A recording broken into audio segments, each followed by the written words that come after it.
नमस्कार, स्वागत है आप लोगों का हिंदी साहित्य विवेचना में। तो दोस्तों, आज की इस वीडियो में हम चर्चा करेंगे हिमाचल प्रदेश भाषा अध्यापक के प्रश्न पत्र की। और ये प्रश्न पत्र है 2018 का। तो चलिए शुरू करते हैं वीडियो को।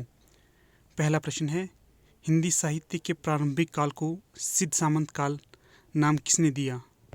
तो ये नाम दिया था ऑप्शन सी, महापंडित राहुल सांकृत्यायन जी ने। अगला प्रश्न है, जयमेंक जस चंद्रिका के रचनाकार कौन थे? तो ये थे ऑप्शन ए, मधुकर। अगला प्रश्न है, 3 भक्तिकाल का नाम किसने दिया हुआ है? तो भक्तिकाल का नाम आचार्य रामचंद्र शुक्ल जी द्वारा दिया गया है। ऑप्शन बी बिल्कुल सही है। अगला प्रश्न है, चौथा, रीतिकाल को अपकर्ष काल नाम किसने दिया? तो ये नाम दिया था ऑप्शन डी, डॉक्टर गणपति चंद्र गुप्त जी द्वारा। तो यहाँ पर मैं आपके समक्ष एक प्रश्न प्रस्तुत कर रहा हूँ। आपको इस प्रश्न का उत्तर देना है कि डॉक्टर गणपति चंद्र गुप्त के इतिहास ग्रंथ का नाम क्या है। तो आप कमेंट बॉक्स में इसका उत्तर दे सकते हैं। अगला प्रश्न है पांचवा, जनक पच्चीसी के रचनाकार कौन हैं? तो इसके रचनाकार हैं ऑप्शन ए, मुंडन। अगला प्रश्न है छठा, नाथूराम शर्मा शंकर किस युग के साहित्यकार हैं? तो ये हैं द्विवेदी युग के साहित्यकार, ऑप्शन बी। अगला प्रश्न है सातवां, समालोचक मासिक साहित्यिक पत्रिका किस युग में प्रकाशित हुई? तो ये हुई थी द्विवेदी युग में, ऑप्शन डी। अगला प्रश्न है आठवां, भगवती चरण वर्मा किस बात से जुड़े हैं? तो ये जुड़े हैं प्रगतिवाद से, ऑप्शन बी। अगला प्रश्न है, कृषक रंदन किसकी काव्य रचना है? तो कृषक रंदन रचना है ऑप्शन ए, गया प्रसाद शुक्ल स्नेही की। अगला प्रश्न है दसवां, एकांत संगीत के रचनाकार कौन हैं? तो ये हैं ऑप्शन सी, हरिवंश राय बच्चन। अगला प्रश्न है 11वां, जमीन पक रही है किसकी रचना है? तो ये है केदारनाथ सिंह की। तो दोस्तों, यहाँ पर आपको ये बहुत ही ज़्यादा ध्यान देने वाली बात है कि जमीन पक रही रचना केदारनाथ सिंह की है। कई बार ऑप्शन में केदारनाथ सिंह के साथ केदारनाथ अग्रवाल भी दिया जाता है, पर आपको जो सही लगाना है वे है केदारनाथ सिंह। अगला प्रश्न है 12वां, सूरज का 7वां घोड़ा किसका उपन्यास है? तो ये है ऑप्शन ए, धर्मवीर भारती की। तो अक्सर कई बार ये प्रश्न भी पूछा जाता है कि अंधा युग किसका नाटक है?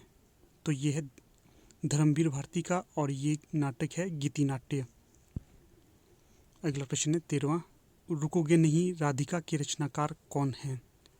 तो ये हैं ऑप्शन डी, उषा प्रेमवदा। अगला प्रश्न है 14वां, महादेवी वर्मा को किस रचना पर ज्ञानपीठ पुरस्कार मिला? तो ये मिला था ऑप्शन बी, यामा के लिए, 14 का बी। अगला प्रश्न है 15वां, हरिवंश राय बच्चन को किस रचना पर साहित्य अकादमी पुरस्कार मिला? तो ये मिला था ऑप्शन ए, दो चट्टानों के लिए। बाकी मधुशाला, निशा निमंत्रण, सतरंगिनी, ये भी इन्हीं की काव्य रचनाएं हैं। अगला प्रश्न है 16वां, अधोलिखित में से कौन सी रचना कृष्ण काव्य में आती है?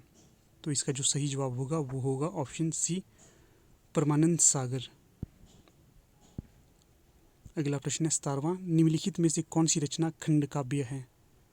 तो ये है ऑप्शन बी, जयद्रथ पद, और ये रचना है मैथिली शरण गुप्त की। जो ऑप्शन ए है कमायनी, तो ये है जयशंकर प्रसाद की रचना, और इसमें है 15 सर्ग। अगला है पद्मावत, ये है जायसी की प्रसिद्ध रचना, और अंतिम में है रामचरितमानस, ये है तुलसीदास जी की प्रसिद्ध रचना। अगला प्रश्न है 18वां, लुईपाद के पद कौन से काव्य हैं?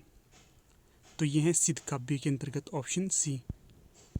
अगला प्रश्न है 19वां, रविदास कौन सी काव्य धारा के कवि हैं? तो ये हैं ऑप्शन बी, ज्ञानमार्गी काव्य धारा। ज्ञानमार्गी काव्य धारा को निर्गुण संत काव्य धारा भी कहा जाता है। अगला प्रश्न है 20वां, बिहारी लाल कौन सी काव्य धारा से संबंधित थे? तो ये थे ऑप्शन सी, रीतिसिद्ध काव्य धारा। अगला प्रश्न है 21, भूषण का काव्य किस कोटि का है? तो ये है ऑप्शन ए, वीर रस काव्य धारा। अक्सर ये प्रश्न कई बार पूछा जाता है कि जो भूषण जी थे, जो रीतिकाल के प्रसिद्ध कवि माने जाते हैं और वीर काव्य में रचना करते थे, तो ये किस किस शासक के दरबार में रहे हैं। तो एक तो हैं शिवाजी और दूसरे हैं छत्रसाल। अगला प्रश्न है 22, लीलाधर जगूड़ी कौन से काल के कवि हैं। तो ये थे ऑप्शन सी, साठोत्तरी कविता के। अगला प्रश्न है 23, मोहन राकेश किस युग के कहानीकार हैं। तो ये हैं स्वातंत्र्योत्तर कहानीकार, ऑप्शन डी। अगला प्रश्न है 24, पांडे बेचन शर्मा उग्र किस युग के उपन्यासकार हैं। तो ये हैं ऑप्शन बी, प्रेमचंद युग के। अगला प्रश्न है 25, धर्मवीर भारती किस युग के नाटककार हैं। तो ये हैं प्रसादोत्तर युग के, ऑप्शन सी। अगला प्रश्न है 26, हिंदी को राष्ट्रभाषा के रूप में प्रस्तुत करने का विचार सबसे पहले किसने दिया। तो ये दिया था ऑप्शन बी, विवेकानंद जी ने। अगला प्रश्न है 28, भारत के किस विश्वविद्यालय में हिंदी का पहला हिंदी विभाग स्थापित हुआ था। तो ये हुआ था ऑप्शन बी, कलकत्ता विश्वविद्यालय में। अगला प्रश्न है 29, उच्चारित ध्वनि संकेतों की सहायता से भाव या विचारों की अभिव्यक्ति भाषा है, ये परिभाषा किसने दी। तो ये दी थी ऑप्शन सी, देवेंद्र शर्मा ने। सी सही जवाब होगा। अगला प्रश्न है 30, भाषा विज्ञान में भाषा अधिगमता का अर्थ है। तो ये है भाषा सीखना, ऑप्शन सी।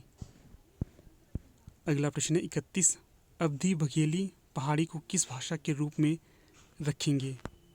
तो ये होगा ऑप्शन बी, बोली। अगला है 32, एस्परांतो भाषा का निर्माण किसने किया था। तो ये किया था ऑप्शन बी, डॉक्टर जेमन हॉफ ने।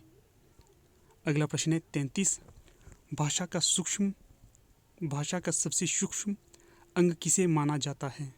तो ये माना जाता है ऑप्शन ए, ध्वनि को। अगला प्रश्न है 34, संस्कृत और फारसी आदि भाषाएं किस भाषा परिवार की हैं। तो ये हैं ऑप्शन ए, भारोपीय सतम परिवार की। 34 का ए। अगला है 35, हिंदी का उद्भव मूलतः किस प्राकृत से हुआ। तो ये हुआ था ऑप्शन बी, शौरसेनी से। 35 का बी। अगला प्रश्न है 36, अमीर खुसरो की भाषा क्या मानी जाती है। तो ये मानी जाती है ऑप्शन सी, खड़ी बोली। अगला प्रश्न है 37, 1826 में हिंदी भाषा का प्रथम शब्दकोश किसने तैयार किया था। तो दोस्तों इसका प्रश्न मुझे कंफर्म नहीं है। अगर आप लोगों को इसका कंफर्म उत्तर आता है तो आप हमें कमेंट बॉक्स में बता सकते हो। जहाँ तक मुझे लगता है इसका सही जवाब सी या डी में से एक होना चाहिए, बाकी आप इसे कंफर्म कर लेना। अगला प्रश्न है 38, वनाफरी, मदावरी, नागपुरी आदि किस भाषा की उपबोलियाँ हैं। तो 38 का सही जवाब होगा ऑप्शन सी, बुंदेली। अगला है 39, सौंदर्य शास्त्र का जनक पश्चिम में किसे माना जाता है। तो ये माना जाता है ऑप्शन बी, बोमगार्टन को। भी सही जवाब होगा। अगला प्रश्न है 40, मलारमे, बादलेयर, मीटरलिंक, WP येट्स का संबंध किस साहित्यिक वाद से है। तो ये है प्रतीकवाद से, ऑप्शन ए। अगला प्रश्न है 41, ओडेसी और इलियड महाकाव्य किस कवि की रचना है। तो ये है ऑप्शन ए, होमर की रचना।